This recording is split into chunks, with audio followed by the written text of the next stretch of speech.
It's Update Monday! What's going on with your big dog? And it is an amazing Monday. I hope that your Monday is going as good as my Monday. And if it's not, don't let anything stop you from making it amazing. Speaking of amazing, it's been 1, 2, 3, 4, 5, 6, 7, 8, 9. It's been 3 months and 2 weeks. I was not gonna count that long since kicking rheumatoid arthritis' ass. I have to say another contributor for this week is just being able to check my mental, not being so drowned into work and being able to focus on family. It just means everything to me. And then that's when I gotta say thank you. Not only thank you to every single one of you guys that make sure that I'm good on Monday, but also thank you to my amazing editors and Jack and Echo. You guys have not only done a tremendous job to allow me to free up time, but you also have taken these videos to the next level. And speaking of next level, that's exactly what we're going to be talking about, as these strategies post Burst of Destiny are going to take Yu-Gi-Oh! To an entirely different level. We gonna go all the way up, as these strategies are meant to be some of the top contenders inside of the next meta. That's right, so today I'm going to tell all about the decks that got a ton of help from Burst of Destiny, and of course, the next upcoming meta. So without further ado, let's jump on in. Now, if I were ever to see a repeating theme going on, it's always with these one-card mechanics that Konami makes. I mean, first there was Zodiac, which was kind of ridiculous as a one-card Exceed engine, and then there was Sky Strikers, the one-card Link engine. You would think that Konami would stop making one-card engines, as the one-card fusion engine with Alistair the Invoker is a thing, but nah, keep going. Sword Soul is pretty much the one-card synchro engine of the aforementioned other mechanics, pretty much allowing you to synchro summon with almost one Yu-Gi-Oh card. I mean, it's not exactly one, but their costs are so ridiculous it feels like one, as both the level 4 monsters in Muyi and Tia pretty much allow you to gain a free level 4 token tuner monster by revealing a Worm or Sword Soul card, or banishing a Worm or Sword Soul card in your graveyard. What are we doing here? Like, why? Well, at least it's summon restrictive, only letting you make Sword Soul. It's not summon restrictive. You can make any synchro monster. Synchro 8 is easily one of the most powerful synchros in the game, but seeing that these are worms, it takes it a step further, allowing you to be able to synchro summon into monsters like Boxia, spin cards on your opponent's side of the field, and then bring Sword Soul cards back to your side of the field. And just when one card synchros wasn't enough, well, this deck actually has a follow-up like Tri-Brigade Caress for the BBW strategy, as Long Yuan allows you to special summon itself to the side of the field by discarding a Worm or Sword Soul card, and then gives you a token to synchro summon with it. What are we doing here? And before last week, Synchro 10 wasn't really a problem, but we just got bet on the floor. It's like, come on! Another archetype that Sword Soul players really like to mix inside of their strategy is the Tenyi strategy, as there's a cool little combo that prevents them from being Nibiru'd or Effect Veilered or activating any light monsters on your turn, or any light monsters period, as this deck can actually synchro summon into Xiao Fang before it goes into its Sword Soul combos. Literally ridiculous. Sword Soul is a whole problem, with having just about every good Synchro 8 and Synchro 10 in its arsenal, as well as being able to synchro summon into 9 and 7 with ease. Sword Soul is already thought of by most as one of the best strategies in Yu-Gi-Oh! And it hasn't even hit the TCG shores just yet. Players are really hyping this strategy to be the next top tier deck, and while I do have a little bit of my doubts, I can actually see it. The Live Twin Evil Twin strategy is kind of incredible. Remember when we were talking about one card links?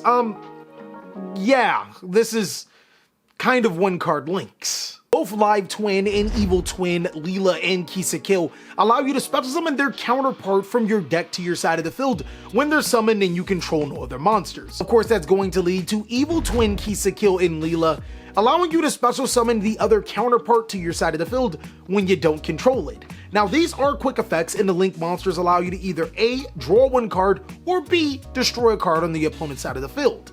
And the big problem for the Live Twin strategy was being able to consistently gain both of those effects, because you can't like get rid of one when the other's on the field. Like it becomes really complicated, but Burst of Destiny fixes this. the big bad Link 4 in Evil Twin Trouble Sunny is actually ridiculous. It allows you to tribute itself to special summon a Kisa Kill or Leela monster from your graveyard to your side of the field, which can trigger both of their effects. And just when your opponent thought that disruption stopped there, you can banish this card from your graveyard to send an Evil Twin card from your hand, deck, or field to the graveyard to send a card on your opponent's side of the field to the graveyard. So not only do you get to get the effect of your Evil Twin Link 2s, on your turn you can also send one of them to the graveyard to send an opponent's card to the graveyard and then summon it back to get its effect.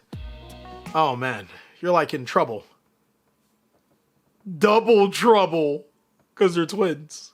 The twin strategy already had the searchability, it has the ability to make some pretty powerful Link monsters, and now it has an incredibly powerful Link monster that allows you to progress your game and continue with your boards. Now, you know, if we're talking about the top meta, I gotta talk about my dogs, or should I just say my bees, because Bee Trooper is a next top meta deck. Now, look, before we get deeper into this, and I'm probably gonna say it again, but Bee Troopers aren't bees, they're actually beetles.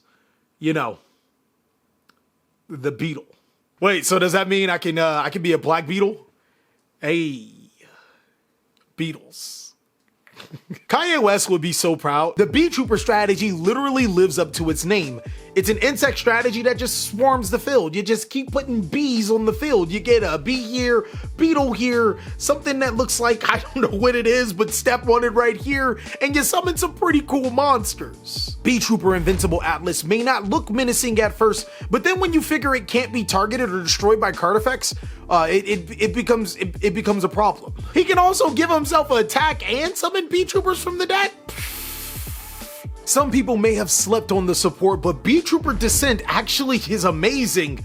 It plays off of Atlas by being able to destroy a spell or trap card, but more importantly, get you a bee monster or an insect monster to your side of the field to extend. And before players start saying, it loses to Nibiru, have you even been paying attention to the Bee Trooper support? Heavy Bee Trooper Mighty Neptune summons itself to the side of the field by shuffling in 3 insect monsters into the main deck. This seems pretty Nibiru proof. Imagine, you're building your Bee Trooper board and you're playing through hand traps because that's just something that Bee Trooper amazingly does. Your opponent thinks that they have you in their clutches when they hit you with the rock.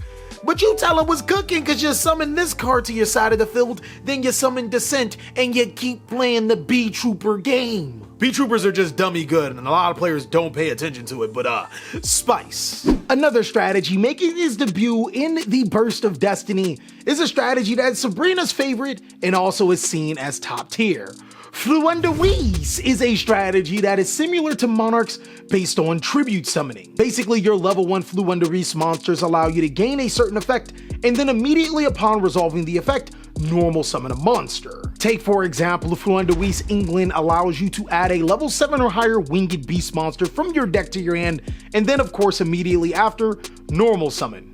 Wait. Level 7 winged, it's not specific, it can add anything. Now there are some very cool cards that you could be searching and normal summoning. Take for example, Rise of the Mega Monarch, that card's a very good card, being able to do that on your that's a lot to be doing. I don't want to reset. I still feel the horrors of 2006 Yu-Gi-Oh! When Rise of the Storm Monarch used to... Don't think about this. There's also Miss Valley Apex Avion, which is completely searchable by this deck, and then they can tribute summon for it. That's kind of cool. I do have to give it to the big level 10 Fluent monsters, as Impin does not lose any battles and can search a spell or trap card from your deck to your hand, and Snow allows you to get three normal summons. Did I read this right? Once per turn, while you control this tribute summon card, you can conduct up to 3 normal summons or sets this turn, not just 1. It also changes all special summon monsters your opponent controls to fate. This is ridiculous. Fluent is the next incarnate of a tribute summon deck. Similar to how Monarchs were, and similar to how True Draco were, I'm seriously not gonna let this strategy Fluent me. Now, coming out of Dawn of Majesties, we had high hopes for this strategy. It is dope, and I still think it has a chance to make an even bigger impact thanks to Burst of Destiny. Despia is a strategy that is based on fusion summoning, or should I say, Fusion summoning! Listen here, you mere peasant.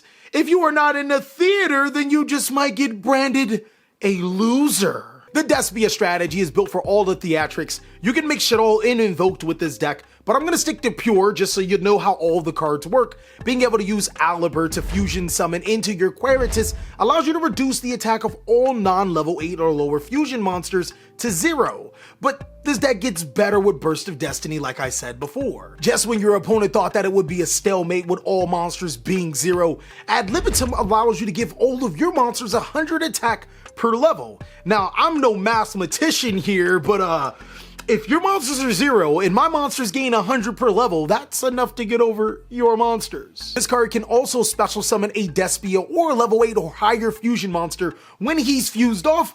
Oh man, you think that he's bad and then you realize he is the Libitum of Yu-Gi-Oh right now. In case you didn't know what that means, go look it up. There's also the heavily anticipated Branded in Red, which allows you to recur a Despia or Albus to your hand and then fusion summon on your opponent's turn because it's a quick play? What? Look, dude, I know you're pretty hip with your Synchro summoning and your Exceed summoning and your linking your Pendulum, but we taking it old school here. We gon' fusion summon and then reduce the attack of all your monsters to 0. There's also Masquerade, the Blazing Dragon, which inflicts 600 damage every time your opponent wants to activate a card or effect.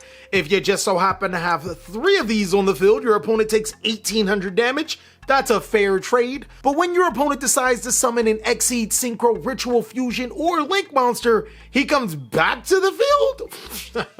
Yeah, this is gonna be a good game. Now I know what you're thinking about with Despia, mere peasant.